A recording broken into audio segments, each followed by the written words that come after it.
Friend, स्वागत है आपका अपने चैनल आज क्लास में। आज की इस वीडियो में गणित का टेस्ट लेंगे। इस टेस्ट में काफी महत्वपूर्ण 15 ऑब्जेक्टिव प्रश्न है जिसे हम पिछली कक्षाओं में पढ़ा चुके हैं। तो प्लीज आप लोग टेस्ट शुरू से लेके अंत तक दीजिएगा और 15 में से 15 सही करने का कोशिश कीजिएगा, क्योंकि ये जो 15 ऑब्जेक्टिव प्रश्न है ये आपके बोर्ड परीक्षा के लिए काफी महत्वपूर्ण है। तो प्लीज आप लोग टेस्ट शुरू से लेके अंत तक दीजिएगा और चैनल को सब्सक्राइब नहीं किए हैं तो चैनल को सब्सक्राइब कर लीजिएगा। और सब्सक्राइब करने के बाद एक बेल आइकन आता है तो बेल आइकन को दबा के ऑल पे कर लीजिएगा, ताकि जब भी लाइव क्लास हो तो आपके पास नोटिफिकेशन पहुंचता रहे। तो आइए शुरू करते हैं पहले नंबर प्रश्न से। पहला नंबर प्रश्न है, x square plus 7x plus 12 के शून्यक अल्फा बीटा हो तो अल्फा प्लस बीटा का मान ज्ञात करें। यहाँ पे आपको अल्फा प्लस बीटा का मान ज्ञात करना है, यानी आपको शून्यकों का योग ज्ञात करना है। तो अल्फा प्लस बीटा का फॉर्मूला क्या होता है? तो अल्फा प्लस बीटा का फॉर्मूला होता है माइनस बी बट्टा ए। यहाँ पे आपको बी का मान रखना है और यहाँ पे आपको ए का मान रखना है। तो आपका यहाँ पे अल्फा प्लस बीटा का मान यहाँ पे आपको निकल जाएगा। तो ये ए और बी का मान आएगा कहां से? तो जो ये द्विघात बहुपद दिया है इसी से निकलता है ए बी और सी का मान। तो जो एक्स स्क्वायर में गुणा करता है वो ए होता है, जो केवल एक्स में गुणा करता है वो बी होता है और जिसमें एक्स नहीं रहता है वो सी होता है। तो यहाँ पे देखिए एक्स स्क्वायर में क्या गुणा कर रहा है? तो एक्स स्क्वायर में कुछ भी नहीं गुणा कर रहा है। जहां पे कुछ भी नहीं गुणा करता है वहां पे एक होता है, यानी यहाँ पे ए का मान कितना निकल जाएगा? हमारा एक निकल जाएगा। बी का मान कितना होगा? तो जो एक्स में गुणा करता है वो बी होता है। तो एक्स में क्या गुणा कर रहा है? तो यहां से आप लोग देख सकते हैं एक्स में 7 गुणा कर रहा है, यानी यहाँ पे बी का मान 7 होगा। और सी का मान कितना है? तो यहाँ पे आप लोग देख सकते हैं सी का मान 12 है। तो यहाँ पे हमारा मान निकल गया। बस इसमें आपको रख देना है, माइनस है तो माइनस। और b का मान कितना है? यहाँ पे आप लोग देख सकते हैं 7 है तो यहाँ पे रख दीजिए b के जगह पे 7, बट्टा है तो बट्टा। a का मान कितना है? तो यहाँ से आप लोग देख सकते हैं 1 है a के मान, तो a के जगह पे हम 1 लिख देंगे। अब ये हो गया माइनस 7 बट्टा 1। तो माइनस 7 बट्टा 1 कितना होता है? तो ये माइनस 7 ही होता है। यानी यहाँ पे देखिए हमारा अल्फा प्लस बीटा यहाँ पे कितना निकल गया? तो अल्फा प्लस बीटा हमारा निकल गया माइनस 7, यानी यहाँ पे ए ऑप्शन बिल्कुल ही सही हो जाएगा। उम्मीद करते हैं ये प्रश्न आपको काफी अच्छी तरीके से समझ में आ गया होगा। अगर इसी प्रश्न में पूछ देता कि अल्फा इंटू बीटा ज्ञात करें, यानी शून्यकों का गुणनफल ज्ञात करें, तो अल्फा इंटू बीटा का फॉर्मूला क्या होता है? तो ये होता है सी बट्टा ए। बस यहाँ पे आपको सी का मान रखना है और यहाँ पे आपको ए का मान रखना है। तो सी का मान कितना है? 12, तो यहाँ पे रख दीजिए 12। और ए का मान कितना है? तो यहाँ से आप लोग देख सकते हैं ए का मान 1 है तो यहाँ पर रख दीजिए 1। तो यहाँ पे देखिए 12 बट्टा 1 कितना होता है? तो ये 12 ही होता है, यानी अल्फा इंटू बीटा कितना निकल जाएगा? हमारा यहाँ पे 12 निकल जाएगा। और अल्फा प्लस बीटा कितना निकलेगा? माइनस 7 निकलेगा। तो इसमें पूछा था कि अल्फा प्लस बीटा ज्ञात करे, तो अल्फा प्लस बीटा कितना होगा? हमारा माइनस 7 होगा, यानी यहाँ पे ए ऑप्शन बिल्कुल ही सही हो जाएगा। आइए देखते हैं अगला प्रश्न। 2 नंबर प्रश्न है, 156 के अभाज्य गुणनखंड में 2 का महत्तम घात कितना होगा? काफी महत्वपूर्ण प्रश्न है ये आपके बोर्ड परीक्षा के लिए। यहाँ पे आपसे पूछा जा रहा है कि 156 के अभाज्य गुणनखंड में 2 का महत्तम घात कितना होगा। तो सबसे पहले आपको क्या करना पड़ेगा कि 156 का अभाज्य गुणनखंड निकालना पड़ेगा। तो सबसे पहले हम 156 का अभाज्य गुणनखंड निकालेंगे। तो 156 कटेगा किससे? तो ये 2 से कटेगा, तो इसे कटा दीजिए। 2 सते 14 और 1 गया यहाँ पे 16, 2 8 कितना हो जाएगा? 16। फिर ये 78 किससे कटेगा? 2 से ही कटेगा, तो कटा दीजिए। 2 3 कितना हो जाएगा? 6 और 1 गया 18, 2 9 कितना हो जाएगा? 18। 39 किससे कटेगा? तो 3 से कटेगा, कटा दीजिए। यहाँ पे देखिए 3 एकम 3 और 3 3 9। अब यहाँ पे देखिए 13 नहीं कटेगा, तो ये निकल गया 156 का अभाज्य गुणनखंड। तो इसमें 2 कितना बार आया है? तो ये 2 बार आया है। तो यहाँ पे हम लिख सकते हैं 2 के पावर 2। और 3 कितना बार आया है? 1 बार आया है, तो इसको वैसे ही लिख दीजिए। और 13 कितना बार आया है? तो 13 एक ही बार आया है, तो इसको भी वैसे ही लिख दीजिए। तो यहाँ पे आपसे पूछ रहा है कि 156 के अभाज्य गुणनखंड में 2 का महत्तम घात कितना है? तो 2 का महत्तम घात कितना है? तो 2 का महत्तम घात 2 है, यानी यहाँ पे डी ऑप्शन बिल्कुल ही सही हो जाएगा। तो उम्मीद करते हैं ये भी प्रश्न आपको काफी अच्छी तरीके से समझ में आ गया होगा। आइए देखते हैं अगला प्रश्न। यहाँ पे 3 नंबर प्रश्न है, यदि a बराबर 3 तथा d बराबर 2 हो तो AP का 10वां पद ज्ञात करे। काफी महत्वपूर्ण प्रश्न है ये भी। यहाँ पे a बराबर 3 दिया है, d बराबर 2 दिया है, तो बोल रहा है कि AP का 10वां पद ज्ञात करे। तो यहाँ पे देखिए 10वां पद का फॉर्मूला आपको पता होना चाहिए कि 10वां पद का फॉर्मूला क्या होता है। तो 10वां पद का फॉर्मूला होता है a प्लस यहाँ पे 9d। अगर आपसे कोई पूछे कि 8वां पद का फॉर्मूला बताइए, तो 8वां पद का फॉर्मूला क्या होगा? होगा a प्लस यहाँ पे 7d होगा, एक कम करके यहाँ पे लिखा जाता है। अगर कोई बोले आपकी कि छौवा पद का फॉर्मूला लिखिए, तो छौवा पद का फॉर्मूला क्या होगा, तो a प्लस यहाँ पे 5d होगा, एक कम करके लिखा जाता है। बस आपको यहाँ पे 10वां पद निकालना है, तो यहाँ पे आपको a का मान रखना पड़ेगा और यहाँ पे आपको d का मान रखना पड़ेगा। तो a का मान कितना दिया है, 3 दिया है, और d का मान कितना दिया है, 2 दिया है। तो यहाँ पे a के जगह पे a के मान रख देना है और यहाँ पे देखिए d के जगह पे d का मान रख देना है। तो यहाँ पे देखिए a का मान कितना है, 3 है, तो यहाँ पर रख दीजिए 3, प्लस है तो प्लस दीजिए, 9 है तो 9, और d होता है गुणा में, तो यहाँ पे हम गुणा का चिन्ह देंगे, और d कितना है, 2 है, तो यहाँ पे लिख देंगे 2। आपको क्या करना है, सबसे पहले यहाँ पे गुणा का कार्य करना है, उसके बाद आपको जोड़ देना है। तो यहाँ पे देखिए 3 है तो 3, प्लस है तो प्लस, और यहाँ पे देखिए 9 दूना कितना हो जाएगा, 18। अब आपको क्या करना है, इसको जोड़ देना है। तो 3 और 18 जोड़ेंगे तो कितना हो जाएगा, 21 हो जाएगा। यानी हमारा 10वां पद कितना निकलेगा, 21 निकलेगा। यानी यहाँ पे सी ऑप्शन बिल्कुल ही सही हो जाएगा। तो ये भी प्रश्न आपको समझ में आ गया होगा। आइए देखते हैं अगला प्रश्न, यहाँ पे 4 नंबर प्रश्न है कि 12, 17, 22, 27 का सार्व अंतर ज्ञात करें। यहाँ पे जो ये एपी दिया है, इसका सार्व अंतर निकालना है। सार्व अंतर को डी से सूचित किया जाता है, यानी इसका यहाँ पे डी निकालना है, यानी आपको सार्व अंतर निकालना है। तो डी निकालने के लिए एक फॉर्मूला होता है, डी बराबर होता है दूसरा पद माइनस पहला पद। सार्व अंतर कैसे निकाला जाता है, तो दूसरे पद में से पहले पद को क्या कर लिया जाता है, घटा लिया जाता है। तो ये एक एपी है, तो ये एपी का पहला पद है और ये दूसरा पद है। तो आपको क्या करना है कि दूसरे पद में से पहले पद को घटा लेना है। तो यहाँ पे देखिए डी बराबर दूसरा पद कितना है, 17 है, तो यहाँ पे लिख देंगे 17, माइनस है तो माइनस, और पहला पद कितना है, 12 है, तो यहाँ पे लिख देंगे 12। अब यहाँ पे देखिए डी बराबर हो जाएगा 17 में से 12 घटेगा, कितना बचेगा, 5 बचेगा। यानी हमारा डी का मान कितना निकल गया, 5 निकल गया। यानी यहाँ पे सी ऑप्शन बिल्कुल ही सही हो जाएगा। ये देखते हैं अगला प्रश्न 5 नंबर प्रश्न है कि दो संख्याओं का लौसा और मौसा 50 और 25 है तथा पहली संख्या 25 है तो दूसरी संख्या ज्ञात करें। यहाँ पे देखिए दो संख्याओं का लौसा और मौसा यहाँ पे 50 और 25 दिया है। यहाँ पे आपका लौसा 50 दिया है और मौसा यहाँ पे 25 दिया है, और पहली संख्या 25 है, तो बोल रहा है कि दूसरी संख्या ज्ञात करें। तो इसको बनाने के लिए एक फॉर्मूला का आवश्यकता पड़ता है। अगर वो फॉर्मूला आपको याद नहीं है तो प्लीज आप लोग उसे लिख के याद कर लीजिएगा। और वो फॉर्मूला होता है, यहाँ पे हम लिख देते हैं, पहली संख्या गुणे दूसरी संख्या बराबर लौसा और यहाँ पे गुणे मौसा होता है। ये फॉर्मूला होता है। अगर आपको नहीं पता है तो प्लीज आप लोग इसे लिख के याद कर लीजिए। यहाँ पे आपको पहली संख्या रखना है और यहाँ पे आपको दूसरी संख्या रखना है, यहाँ पे आपको लौसा रखना है और यहाँ पे आपको मौसा रखना है। तो यहाँ पे देख सकते हैं पहली संख्या कितना है, 25 है, तो यहाँ पे लिख दीजिए 25, गुणा है तो गुणा, और यहाँ पे अब आपको दूसरी संख्या रखना है, तो दूसरी संख्या आपको निकालना ही है, वो नहीं पता है तो इसको वैसे ही छोड़ दीजिए। और बराबर है तो बराबर, अब यहाँ पे आपको लौसा का मान रखना है। यहाँ पे देखिए लौसा कितना है, 50 है, तो यहाँ पे रख दीजिए 50, गुणे मौसा कितना है, तो यहाँ पे आप लोग देख सकते हैं 25 है, तो यहाँ पे लिख दीजिए 25।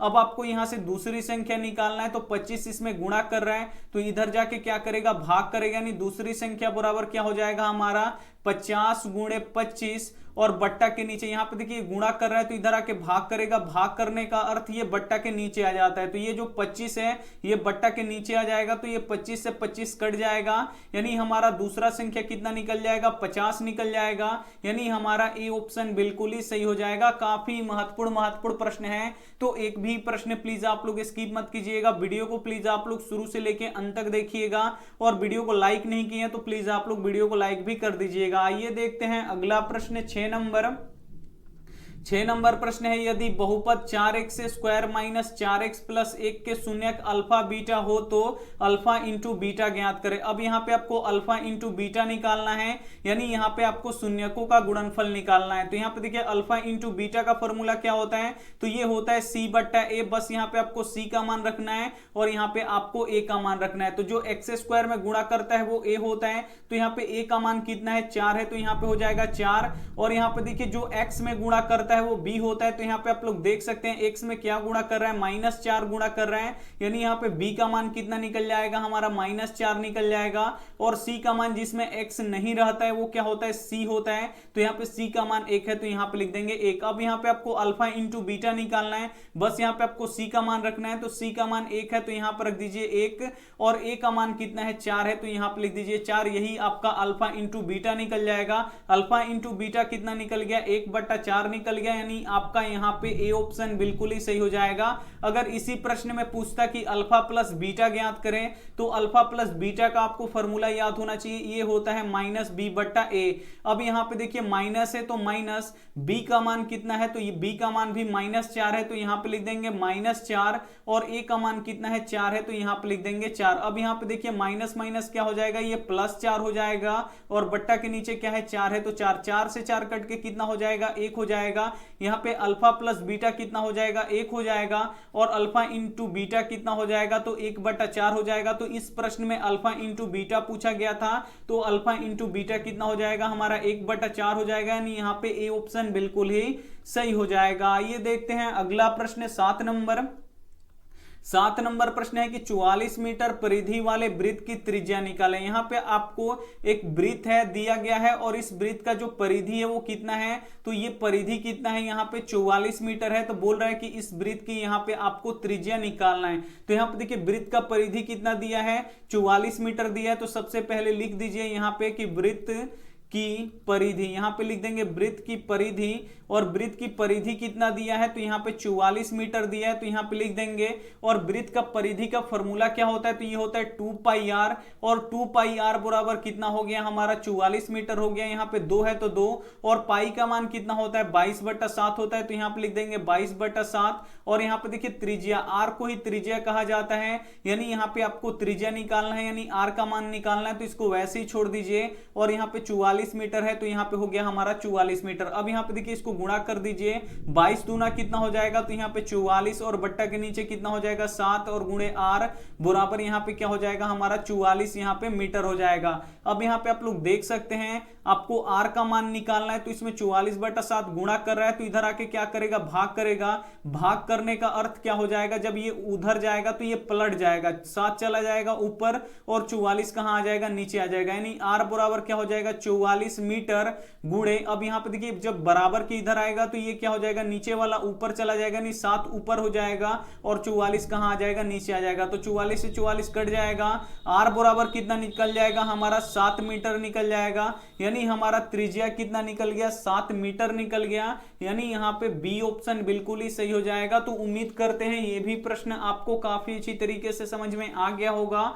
आइए देखते हैं अगला प्रश्न यहाँ पे 8 नंबर प्रश्न है कि द्विघात बहुपद x² - 2 के शून्यक है। यहाँ पे आपको जो ये द्विघात बहुपद दिया है इसका शून्यक निकालना है, तो यहाँ पे लिखेंगे x² - 2, और जब भी शून्यक निकालना होता है तो बराबर के उधर क्या लिखते हैं 0 लिखते हैं। और यहाँ से अब आपको क्या करना है कि x का मान आपको निकाल देना है। तो सबसे पहले आपको क्या करना पड़ेगा, ये जो -2 है इसको बराबर के उधर भेजना पड़ेगा, तो इधर x² हो जाएगा रहेगा, और यहाँ पे देखिए -2 जब बराबर के उधर जाएगा तो ये +2 हो जाएगा। अब यहाँ पे आपको x का मान निकालना है, लेकिन यहाँ पे क्या है x² है, तो स्क्वायर को आपको क्या करना पड़ेगा बराबर के उधर भेजना पड़ेगा।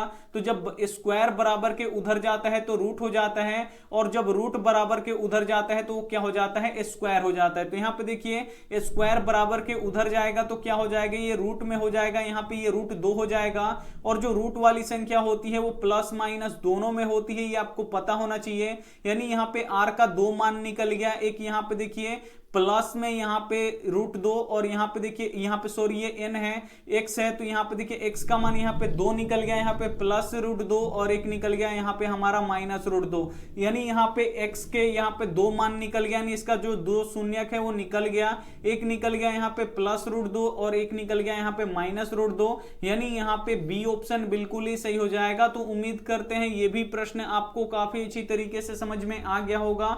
आइए देखते हैं अगला प्रश्न यहाँ पे 9 नंबर प्रश्न है कि निम्न में से कौन अपरिमेय नहीं है। इसमें से आपको बताना है कि कौन अपरिमेय नहीं है। तो जो अपरिमेय संख्या होती है वो हमेशा रूट में रहती हैं और इसका वर्गमूल नहीं निकलता है। तो यहाँ पे देखिए √10 है, इसका वर्गमूल नहीं निकलेगा, इसमें रूट रह जाएगा, और जब भी किसी संख्या में रूट रह जाता है तो वो अपरिमेय संख्या हो जाता है। यहाँ पे देखिए 24 का भी वर्गमूल नहीं निकलेगा और ये भी रूट में रह जाएगा, और जो भी संख्या में रूट रह जाता है तो वो क्या हो जाता है अपरिमेय हो जाता है। यहाँ पे देखिए 35 का भी वर्गमूल नहीं निकल पाएगा, इसमें भी रूट रह जाएगा। और जिस भी संख्या में रूट रह जाता है वो भी क्या हो जाता है, अपरिमेय हो जाता है। लेकिन यहाँ पे देखिए 121 का वर्गमूल निकल जाएगा। 121 का वर्गमूल कितना होता है, 11। और जब इसका वर्गमूल निकलेगा तो इसमें से रूट हट जाएगा। और 11 कौन सी संख्या है, परिमेय संख्या है, इसीलिए यहाँ पे देखिए 121 क्या हो जाएगा, यहाँ पे परिमेय संख्या हो जाएगा। तो इसमें पूछ रहा है कि निम्न में से कौन अपरिमेय नहीं है, तो ये अपरिमेय है, ये अपरिमेय है, ये अपरिमेय है, लेकिन ये अपरिमेय नहीं है, ये परिमेय है। यानी यहाँ पे डी ऑप्शन बिल्कुल ही सही हो जाएगा। आइए देखते हैं अगला प्रश्न 10 नंबर प्रश्न है कि के किस मान के लिए समीकरण निकाय का अनगिनत हल है। यहाँ पे दो समीकरण दिया है, ये पहला समीकरण है और ये दूसरा समीकरण है। और इन दोनों समीकरणों का अनगिनत हल है। तो जो ये k का मान है इसका मान आपको क्या कर देना है, निकाल देना है। तो इसका अनगिनत हल है, तो इसका कंडीशन ऐसा होगा, यहाँ पे देखिए a1 बट्टा a2 बराबर b1 बट्टा b2 और बराबर क्या होगा, यहाँ पे c1 बट्टा यहाँ पे c2 होगा। तो बस यहाँ पे आपको a1 का मान रखना है, a2 का मान रखना है, उसी तरह यहाँ पे b1 का और यहाँ पे b2 का, फिर यहाँ पे आपको c1 और c2 का मान रखना है। तो ये रहा हमारा पहला समीकरण। और पहले समीकरण में जो x में गुणा करता है वो a1 होता है और जो y में गुणा करता है वो b1 होता है और जिसमें x y कुछ भी नहीं होता है वो c1 होता है। उसी तरह दूसरे समीकरण में जो x में गुणा करता है वो a2 होता है और जो y में गुणा करता है वो b2 होता है और जिसमें x y कुछ भी नहीं होता है वो c2 होता है। तो यहाँ पे एक a1 का मान कितना होगा, तो यहाँ पे आप लोग देख सकते हैं x में क्या गुणा कर रहा है, 2 गुणा कर रहा है, यानी a1 का मान 2 हो गया। b1 का मान कितना है, 3 है और c1 का मान यहाँ पे कितना है, 6। उसी तरह यहाँ पे लिख दीजिए a2 का मान कितना है, 4 है, b2 का मान कितना है, k है और c2 का मान कितना है, 12 है। बस इसमें आपको रख देना है। a1 का मान कितना है, 2 है, तो यहाँ पे लिख दीजिए 2।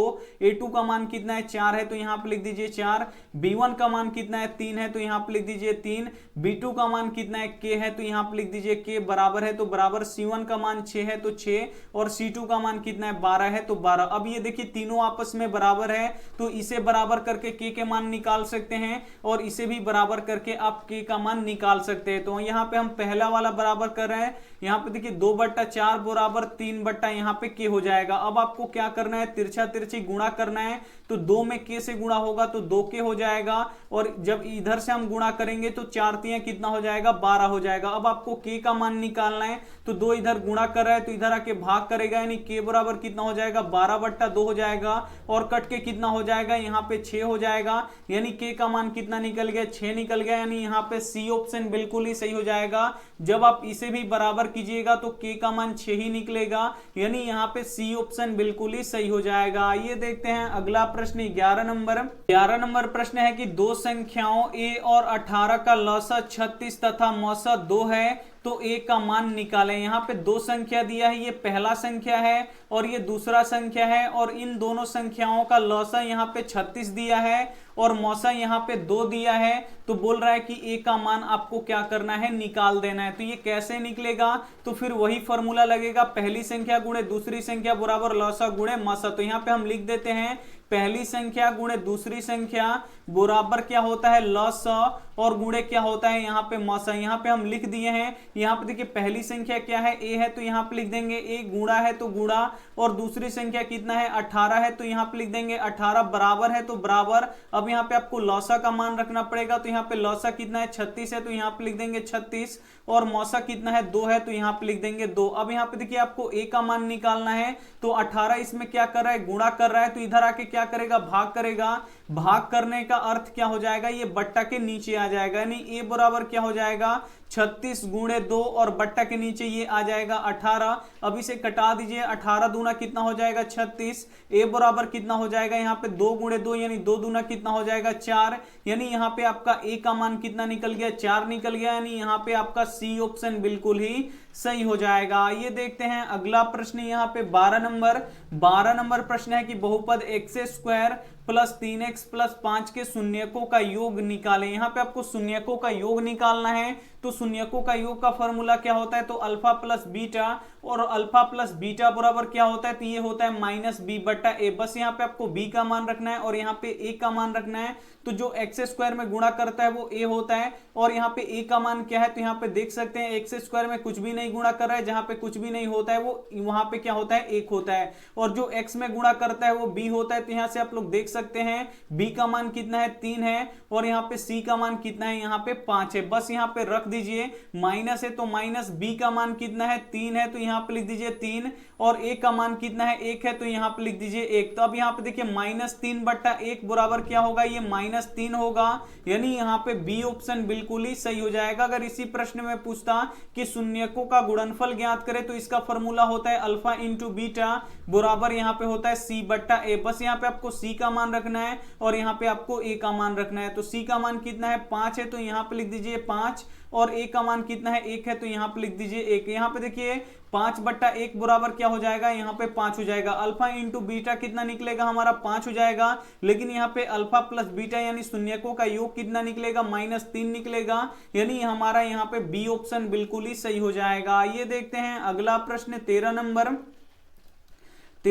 प्रश्न है, यदि बहुपद x² - 9x + a के मूलों का गुणनफल 8 है तो a का मान निकालें। यहाँ पे मूलों का गुणनफल कितना दिया है 8 दिया है, यानी यहाँ पे देखिए अल्फा इंटू बीटा यहाँ पे बोल रहा है। अल्फा इंटू बीटा का फॉर्मूला क्या होता है, तो ये होता है c/a। तो यहाँ पे देखिए मूलों का गुणनफल है ये अल्फा इंटू बीटा और अल्फा इंटू बीटा कितना दिया है यहाँ पे 8 दिया है तो यहाँ पे लिख दीजिए 8 और यहाँ पे आपको c का मान रखना है तो ये c का मान होता है, तो c का मान कितना है a है तो यहाँ पे लिख दीजिए a और a का मान कितना है तो जो x² में गुणा करता है वही होता है a। तो यहाँ पे कुछ भी नहीं गुणा कर रहा है तो जहाँ पे कुछ भी नहीं होता है वहां पे 1 होता है तो यहाँ पे लिख देंगे 1 और इसके नीचे कुछ भी नहीं है तो यहाँ पे लगा दीजिए 1। अब आपको क्या करना है, क्रॉस मल्टीप्लाई करना है, तिरछा तिरछी गुणा करना है। तो 1 में a से गुणा होगा तो a हो जाएगा और 1 में यहाँ पे 8 से गुणा हो जाएगा तो ये क्या हो जाएगा 8 हो जाएगा, यानी a बराबर कितना निकल जाएगा 8 निकल जाएगा, यानी यहाँ पे सी ऑप्शन बिल्कुल ही सही हो जाएगा। ये देखते हैं अगला प्रश्न 14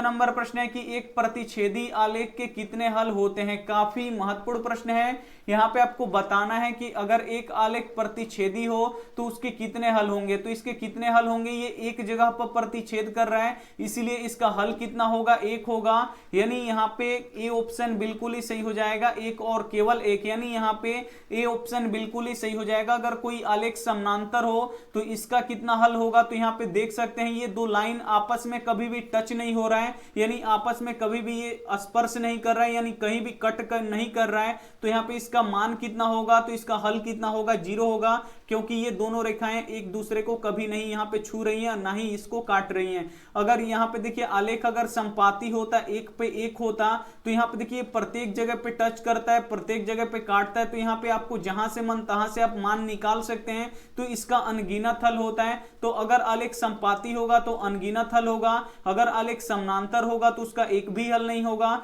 अगर आलेख प्रतिच्छेदी होगा तो उसका एक हल होगा। ये देखते हैं अगला प्रश्न 15 नंबर प्रश्न है, यदि अल्फा और बीटा द्विघात बहुपद x² + 2x + 3 के दो शून्यक हो तो 1/अल्फा + 1/बीटा का मान ज्ञात करें। यहाँ पे आपको 1/अल्फा + 1/बीटा का मान आपको निकालना है। तो 1/अल्फा + 1/बीटा का फॉर्मूला क्या होता है, तो ये होता है -b/c होता है, इसको आपको याद रखना है। बस यहाँ पे आपको b का मान रख देना है और यहाँ पे आपको c का मान रख देना है। यहाँ पे माइनस है तो माइनस लिख दीजिए और b का मान कितना है, तो यहाँ पे आप लोग देख सकते हैं b का मान 2 है तो यहाँ पे लिख दीजिए 2 और c का मान कितना है, तो यहाँ पे आप लोग देख सकते हैं c का मान 3 है तो यहाँ पे लिख दीजिए 3, यानी 1/अल्फा + 1/बीटा का मान कितना निकल जाएगा यहाँ पे, तो -2/3 निकलेगा, यानी यहाँ पे डी ऑप्शन बिल्कुल ही सही हो जाएगा। तो उम्मीद करते हैं ये सभी प्रश्न आप लोग एकदम सही बना लिए होंगे। तो अब आप हमें कमेंट करके बता दीजिए कि आपका 15 प्रश्नों में से कितना सही हुआ है,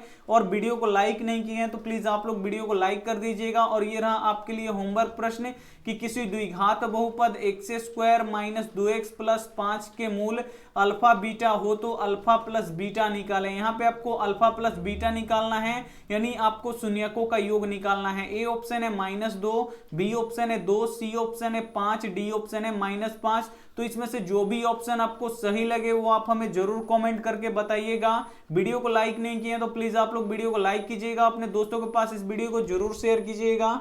चैनल को सब्सक्राइब नहीं किए तो चैनल को सब्सक्राइब करके साथ में बेल आइकन को ऑल पे दबा लीजिएगा, ताकि जब भी लाइव क्लास हो तो आपके पास नोटिफिकेशन पहुंचता रहे। थैंक यू फॉर वॉचिंग, मिलता है अगले वीडियो में, तब तक अपना ध्यान रखिए, मन लगा के पढ़ाई कीजिए। Take care and bye.